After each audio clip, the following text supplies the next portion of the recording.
Pour nous, le premier objectif, d'abord, c'est la décentralisation, c'est que le tir soit connu dans le Sénégal. Nous sommes en train de voir un peu comment on peut aller dans la détection des talents. Parce que comprenez bien que pour les Jeux Olympiques, l'âge pour participer, c'est entre 15 et 18 ans. C'est quand même difficile, je parle pour nous, qui n'avons pas présentement de stand pour pouvoir y installer tout ce que je vous ai dit tout à l'heure, mais l'objectif, c'est une participation absolument honorable.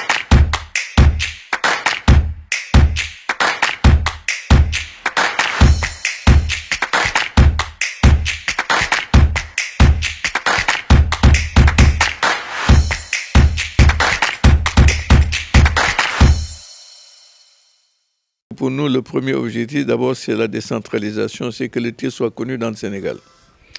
Nous avons autour de nous une très belle équipe, toute jeune, qui est dans la nouvelle fédération. Alors, et ces jeunes-là, naturellement, on aura, si vous voulez, des commissions ou des comités qui vont se monter et qui vont mettre en œuvre là, tout ce que nous avons développé ou que nous allons développer du point de vue stratégique. Bon, et je l'ai dit, en prévision des Jeux Olympiques, là, nous sommes en train de voir un peu comment on peut aller dans la détection des talents. Parce que comprenez bien que pour les Jeux Olympiques, l'âge pour participer, c'est entre 15 et 18 ans. 15 ans au minimum, 18 ans au maximum. Alors donc vous comprenez bien que c'est une mission. Et nous avons mis en place un comité de gestion de la direction technique nationale, parce que pour le moment, nous n'avons pas de directeur technique national, et qui se chargera, si vous voulez, de faire, d'aller avec ces journées portes ouvertes dans les régions, un peu partout, pour voir comment on peut voir ces petits joyaux-là qui vont certainement participer pour avoir une participation tout à fait honorable pour les Jeux Olympiques. Rappelons que les Jeux Olympiques, c'est le pistolet 10 mètres air comprimé et la carabine 10 mètres air comprimé. Voilà nos ambitions, donc c'est un peu cela, le développement, la décentralisation et la détection. Où en êtes-vous avec la préparation des JOJ 2026 que le Sénégal va Alors, je pense vous avoir dit que nous avions un stand malheureusement qui a été rasé. Aujourd'hui, nous avons pu trouver une convention avec les forces armées et qui nous permettent, enfin les forces de défense et de sécurité, qui nous permettent de tirer dans leur stand de tir. Mais il se trouve malheureusement que ces stands de tir-là ne sont pas aux normes olympiques. Alors vous savez, pour faire le 10 mètres air comprimé et le pistolet air comprimé, c'est une discipline qui se tire en salle fermée. En salle fermée. Et pour le moment, nous n'avons pas de salle fermée. Et ça, nous avons, comme je vous l'ai dit tantôt, nous avons pu trouver des terrains pour ça, mais il nous faut impérativement avoir avec nous, il faudrait qu'on puisse avoir au niveau du ministère une salle où nous pourrons installer toute la ciblerie électronique, parce que le tir, maintenant, c'est des cibles électroniques, ce n'est pas des cartons comme le passé, où vous tirez pour aller décrocher, etc. Non. Vous avez une ciblerie électronique, vous avez un moniteur devant vous, l'impact que vous avez sur la cible, vous l'avez juste à côté devant vous. Et donc, pour dire comment c'est qu'il y a également un moniteur central qui comptabilise tous les résultats. Ce qui veut dire qu'il ne peut y avoir même la moindre petite discussion après. Après votre tir, vous venez, on vous donne votre fiche, vous la signez parce que ce que vous avez comme score,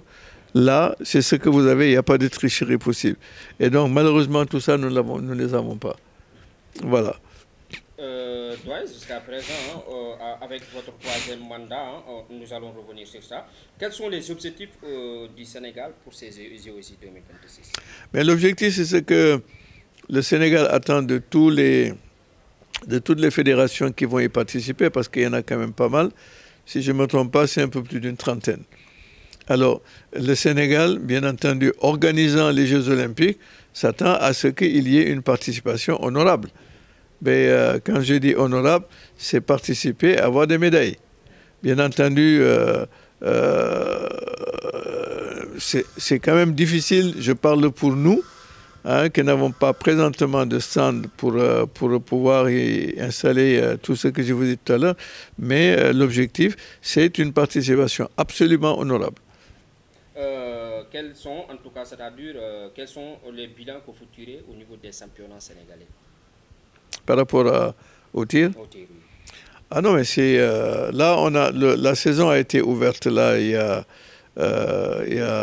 à peu près une semaine, 10 jours. Mais les résultats sont là. C'est un peu timide, ça je dois le dire,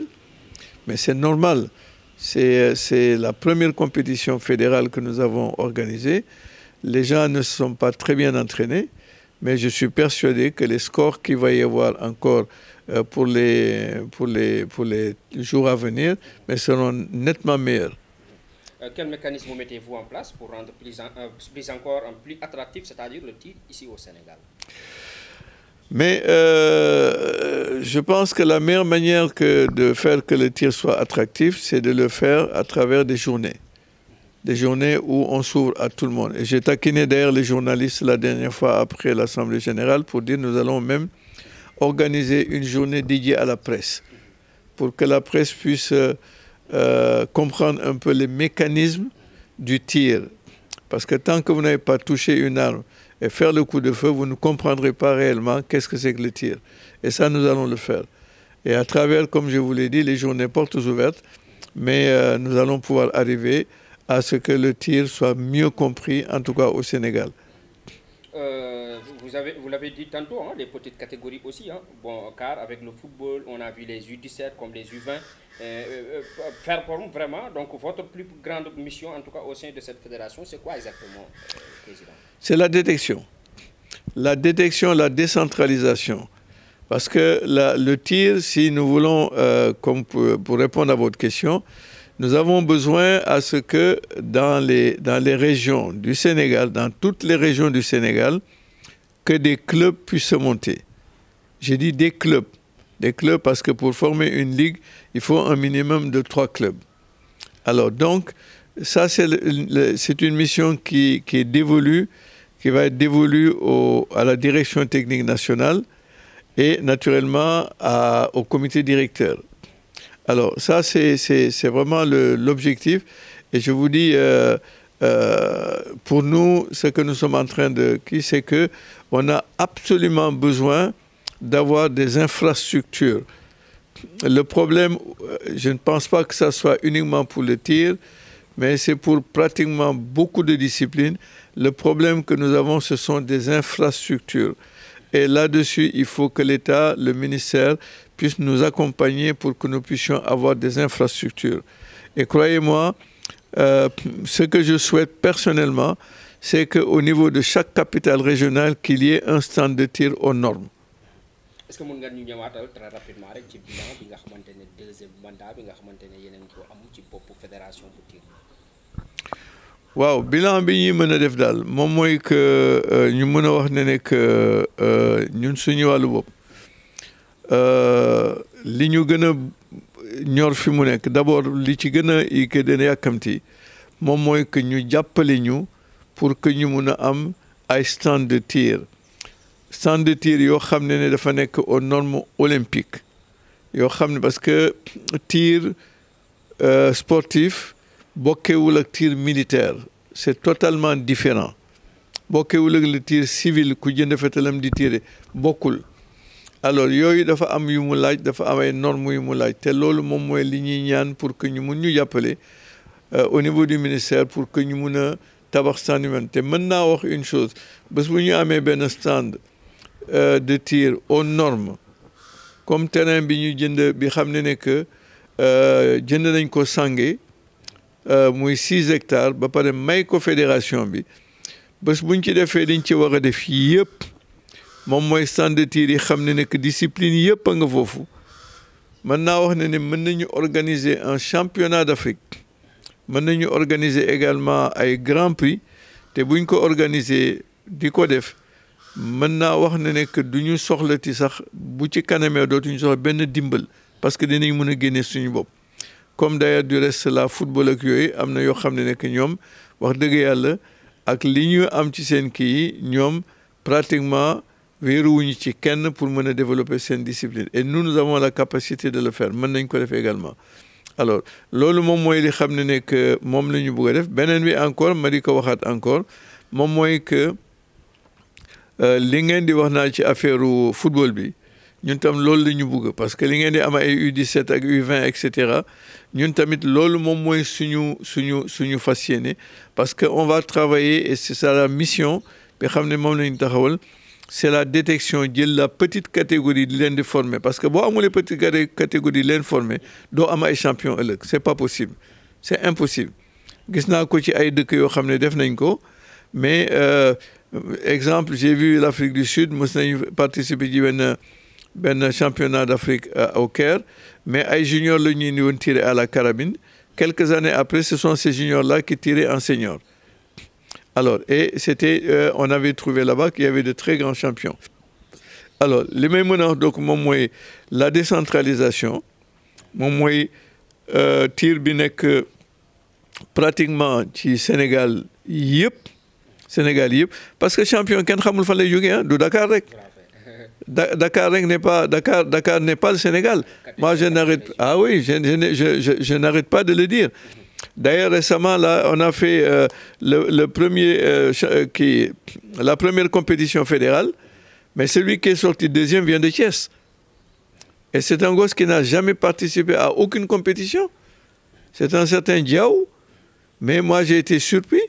Bon, pas trop, parce que à Thiès,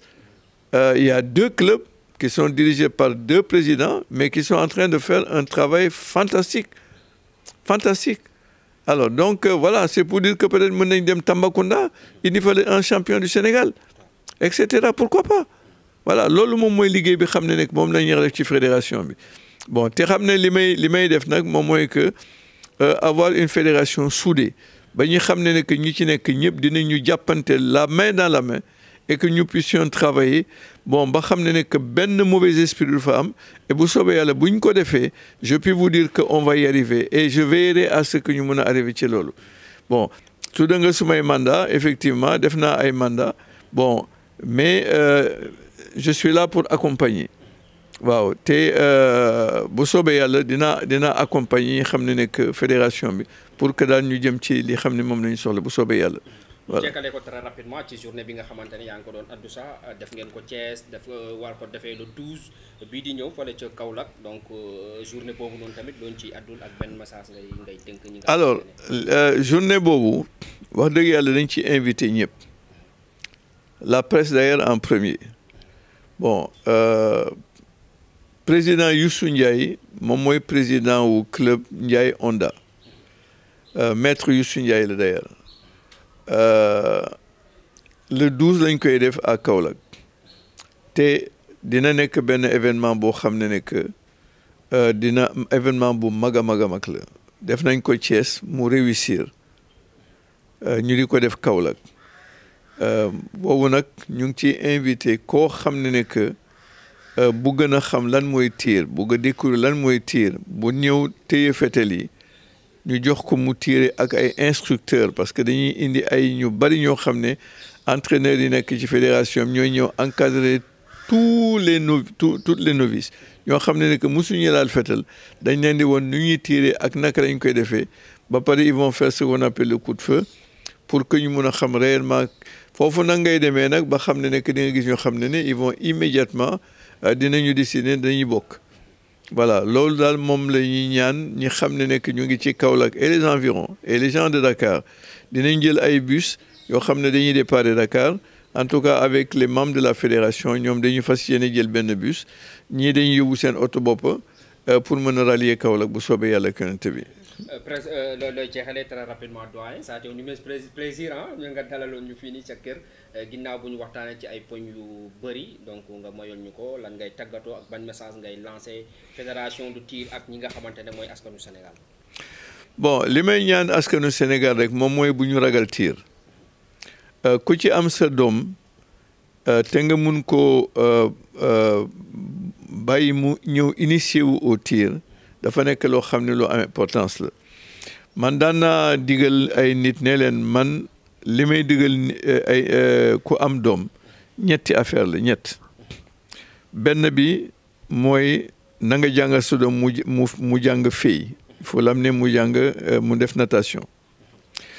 ñaareel bi moom mooy na nga ko jàngal mu dawal oto ñetteel bi bu fekkee am nga fetal jàngal ko ni ñuy tiire li tax may wax loolu moom mooy que jàngal fey bi boo ko jàngalee fey dina daw foo ko fekkeewul dina dem géej wala mu gis piscine xamul ni mu daanu problème am beneen bi oto bi bu fekkee ne nekk jàngaloo ko mu dawal mën nga nelaw mu jël sa caabi génn def njaaxum bari na am na lu bari beneen bi moom mooy nga am fetal di ko fa teg bés boo ko wanee ginnaaw mu di la xool dina ñëw essayer de ko manipuler am na fi ay accident yu bari yu mel noonu donc yooyu ñett lay wax bon bu loolu weesoo ma bëgg a wax ne parents yi bu leen ragal le tir na ngeen jël seen doom yi nga indi seen ñuy parce que tir bi dafay yokk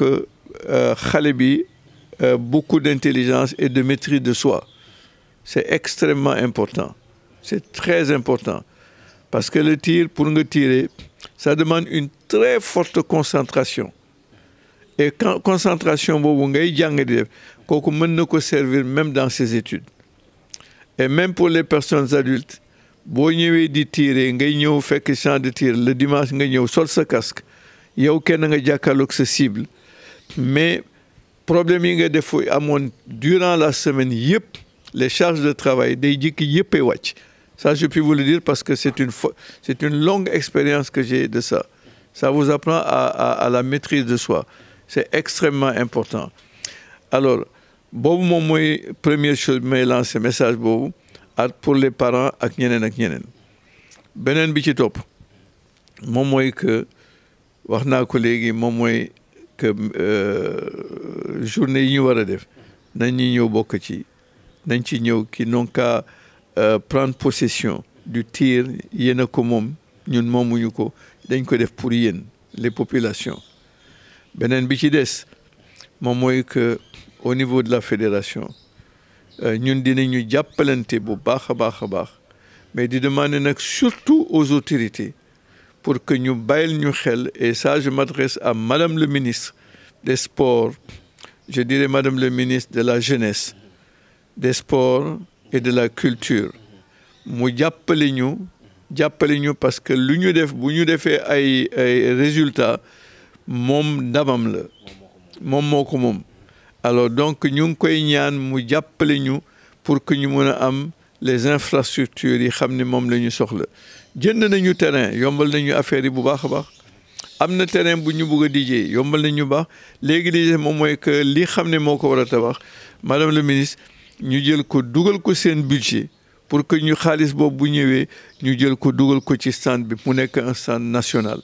loolu daal moom mooy li xam ne moom laa doon wax di remercier nag Mader TV di remercier son patron qui est Charles Faye xam ne nekk je l'ai dit tantôt c'est un neveu à moi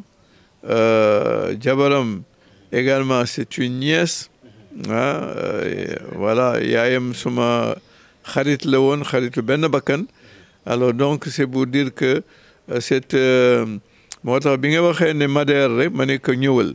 jaral na ma bàyyi yëpp pour que mun na ñëw ngeen jël temps pour ñu waxtaan malgré que dama am ay rendez-vous yu ma war a dem dans une demi-heure waaw mais je tenais quand même à vous recevoir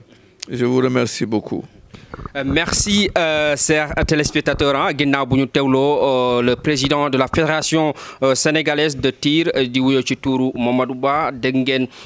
ñëwaat nañ ci ay ponk yu bëri ñëwaat na ci tamit moom largement donc tir mu ngi ci daal di tijji buntu bi xale yëpp nañ ñëw adhéré massivement ngeen xam ne seen discipline la donc amul benn xaajandoo muy xale muy mag képp koo xamante ne bu nga intégré rek dégg ngeen le président wax na ko ci ay kaddam donc tamit mu ngi ñuy daal di wax ne soxla nañ ay infrastructure donc parce que am na ay terrain certes am na ay terrain mais terrain tamit am na loo xamante ne moo koy tabax donc loolu noonu tamit ci budget bi mu ngi ciy daal di tàllal loxo le ministre des sports en tout cas donc mu daal di ci def moom nit ay jéego certes gis nañ tamit taxawaayam mais mu gën leen appuyer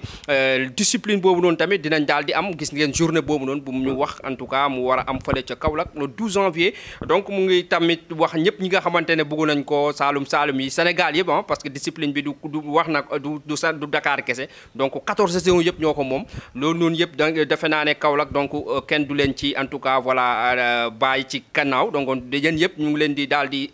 woo ci boobule bés le 12 janvier foofu noonu ca Kaolack donc tir dina fa ñëw fédération bi ak ñëpp ñi nga xamante ne tey moom la ñu bëgg comme en tout cas c'est-à-dire discipline ñëwaat nañ ci ay ponk yu bëri ginnaaw buñ ko reconduire waatee ci élection élective boobule amoon altine bi weesu donc mu nekk